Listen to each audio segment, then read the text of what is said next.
পাকিস্তানের বিপক্ষে টেস্ট সিরিজে বল হাতে দুর্দান্ত বোলিং করায় এবার ভাগ্য খুলে গেল বাংলাদেশের তরুণ পেস বোলার নাহিদ রানার। নাহিদ রানাকে 15 কোটি চুক্তিতে দলে নেওয়ার ঘোষণা দিল আইপিএলের ফ্র্যাঞ্চাইজি কলকাতার মালিক শাহরুখ খান। দর্শক, পাকিস্তানের বিপক্ষে টেস্ট সিরিজে বল হাতে দুর্দান্ত বোলিং করে রীতিমতো পুরো ক্রিকেট বিশ্বকে অবাক করে দিয়েছেন বাংলাদেশের তরুণ পেস বোলার নাহিদ রানা। তার বোলিংয়ের অগ্নিছড়া গতির সামনে রীতিমতো দাঁড়াতে পারেনি পাকিস্তানের বিশ্বসেরা ব্যাটাররা। প্রথম টেস্টে 1 উইকেট এবং দ্বিতীয় টেস্টে 5 উইকেট শিকার করে দলের জয়ে অন্যতম অবদান রেখেছেন এই তরুণ পেস বোলার। সেই সাথে বাংলাদেশের পেস বোলারদের মধ্যে সর্বোচ্চ 152 কিলোমিটার গতিতে বল করে রীতিমতো রেকর্ড করেছেন নাহিদ রানা। আর দুর্দান্ত বোলিংয়ের ফলে আউটস্ট্যান্ডিং পারফরম্যান্সের পুরস্কারও জিতেছেন নাহিদ রানা।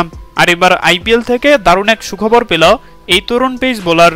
আইপিএলের ফ্র্যাঞ্চাইজি কলকাতার মালিক শাহরুখ খান সংবাদ মাধ্যমে এসে বলেন, বাংলাদেশের কোনো পেস বোলার এরকম গতিতে বল করতে পারে তা আমার আগে জানা ছিল না।